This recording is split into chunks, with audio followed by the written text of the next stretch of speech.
Hey, yo, everyone, Andrew here, bringing you another video. And today we're going to be talking about none other than the Joker.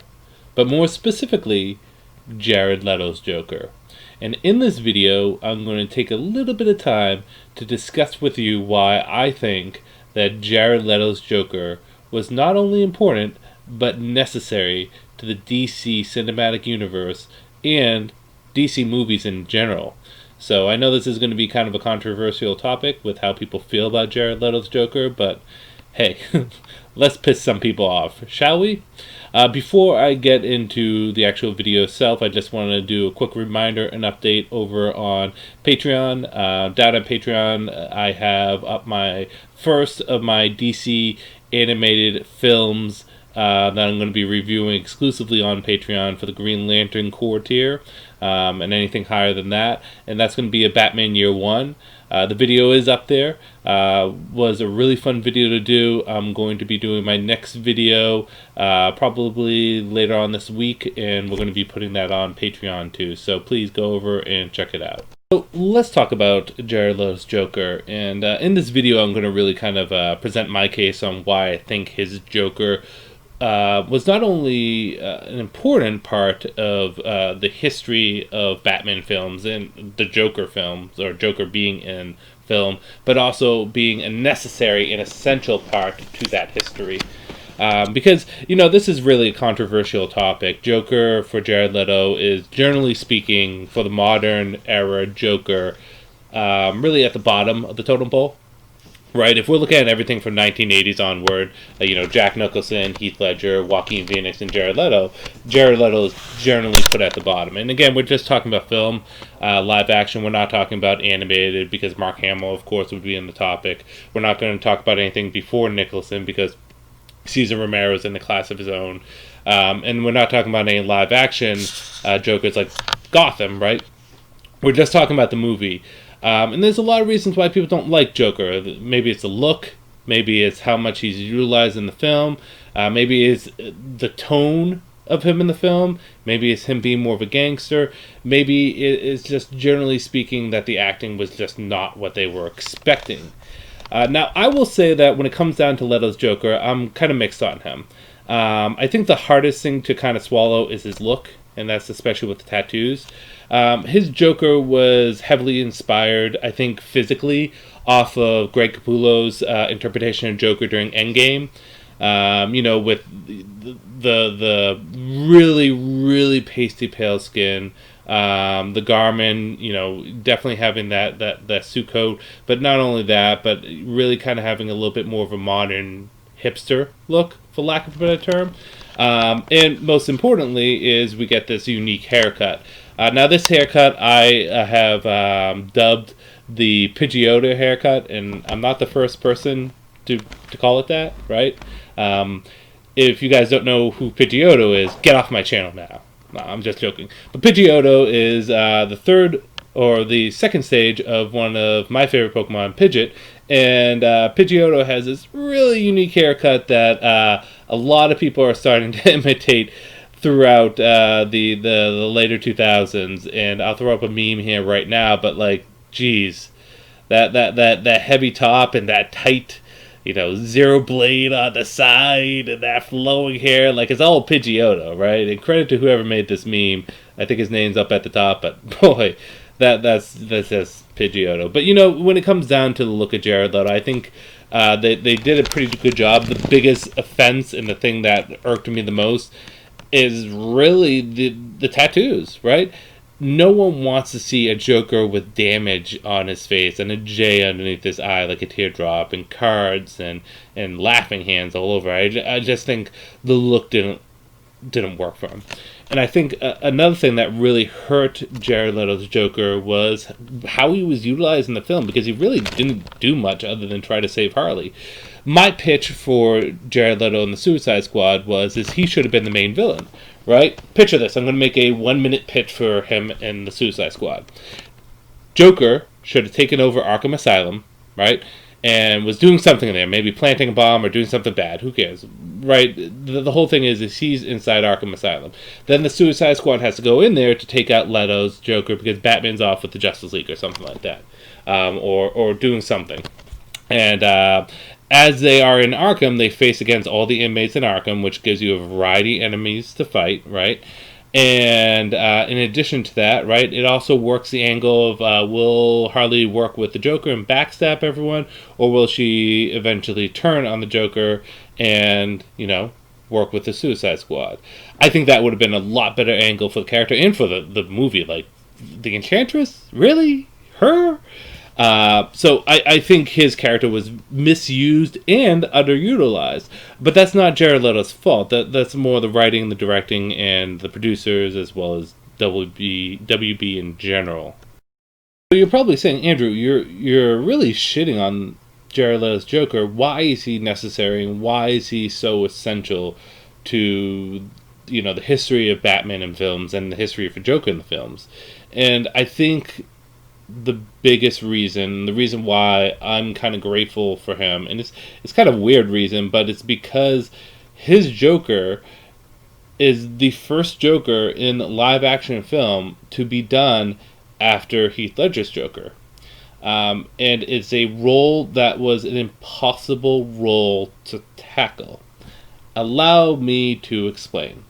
Whether you think it's the best role of the Joker or not, Heath Ledger's role for the Joker was amazing. It was fantastic. It was, Oscar award winning, and it's tragic that he passed away, right?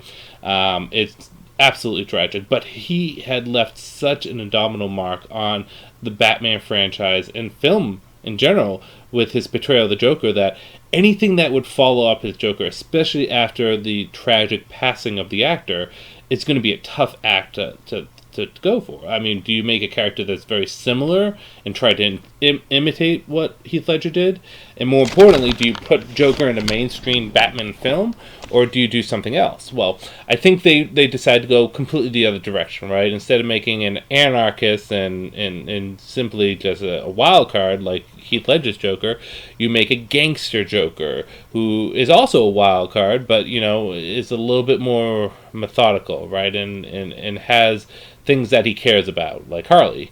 And in addition to that, instead of putting him in a mainstream Batman film, let's just throw him in Suicide Squad, right? That way, if the Joker failed for whatever reason, it's not on the Batman film franchise.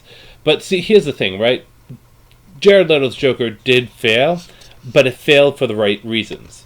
Because it was that Band-Aid that needed to be ripped off. Because it was that character that ultimately needed to be done, it allowed the next Joker, which was Joaquin Phoenix's Joker, to do its own thing and not have to be compared to Heath Ledger's Joker. And we all know how well that did. I mean, I'm sure Joaquin Phoenix's Joker would have been amazing regardless, right? His movie is fantastic, and his interpretation for the Joker is an incredibly tragic one, but a very satisfying one. And if he had happened right after Heath Ledger, who knows what kind of Joker it would have been? Who knows how much Heath Ledger would have influenced it? But because you had that buffer of Jared Leto in the middle of those two Jokers, it allowed the freedom for Joaquin Phoenix's Joker to not have to be tied to the legacy and the history of what amazing work Heath Ledger put beforehand. And ultimately, I think that's the greatest contribution that Jared Leto's Joker's done. It was basically a buffer and a rebound Joker. So let me explain that. It's almost conspiracy theory kind of thinking to think that Leto's Joker was almost set up for the L. But it's almost like he was, right? I don't know if this is the case for what Warner Brothers was doing, but he was literally rebound sex for Joker fans. It's a shame that we couldn't get more of Heath Ledger's Joker, right? And it's a shame we can't get more of Heath Ledger. But, right, it's almost like a relationship where you have this really long, fantastic relationship that ultimately ends with someone. And then afterwards, you just go out and you get smashed and you fuck something. You fuck someone. And that's your rebound sex. It's almost like Leto's rebound sex. Again, this is no discredit to Leto. I think ultimately, if anyone was hurt the most in this, it's not the fans. It's not WB. It was Leto. The fact that he didn't get to do all that he wanted to do is a shame. And here's the thing, right? I don't hate his interpretation of the Joker. I think it's entertaining. I think it's fun. Actually, if it comes down to it, those two reasons I gave earlier, what they did with the character, right? He should have been the main villain, not as some side piece. And all the tattoos, if they had just changed that, I think his Joker interpretation would be incredibly well welcomed, and we probably would be seeing another version of it. But because of this, because of what happened to his Joker, ultimately at the end of the day, it was an L for Leto, and it ultimately opened up the door for other Jokers to interpret their own self. And again, they're using the Joker again in the new Batman series with Robert Pattinson, and kind of doing a new interpretation of them there. We don't know what actor it's going to be, but we do know that the Joker is going to be in that series of films. So at the end of the day, my conclusion stays the same when it comes down to Joker. I'm sure at the end of the day, the intention was not to have Jared Leto's Joker fail, right? I think WB wants to succeed all the time. They always want to be winning. But, looking back at it, and in hindsight, and kind of finding the silver lining of it, the failure of this Joker, this iteration of the Joker, ultimately will open up the freedom for other Jokers, whether it's Joaquin Phoenix's Joker that came out, or whether it's this, new Joker that's coming out in the new trilogy, or any other Joker they decide to do. We got to give credit to Leto for doing what he did and being in the film, and we got to give credit to the character, right? And I think too much hatred is put onto the character because of shitty third-party intervention by producers and bigwigs and WB, because we do know that there was going to be another product. And maybe when we get a director's cut of Suicide Squad, if we ever do, we may see what the Joker ultimately was supposed to be. But we're not at that point, and I don't think we're going to get that anytime soon. But my conclusion, like I said, stays the same. This iteration of the Joker, Jared Leto's Joker, was a necessity for DC Comics, for their films, for the history of Batman, and for the history of the Joker. He was a drastically different Joker than Heath Ledger's, and he was used in a film that wasn't mainstream Batman, and he was literally that bandit that needed to be rubbed off. Whether it was in a success or in a failure, he was that buffer. He was that hero that ultimately had to play a villain that ultimately opened the door for everyone else. So that's my thoughts and my conclusion. What's yours? Do you agree with me, or do you think all of this is just horseshit that I'm spouting out, and that, screw Leto? Or are you saying, hey, he was fantastic, you're wrong regardless? I don't know. You tell me. But with that said, this is Andrew saying peace out for now.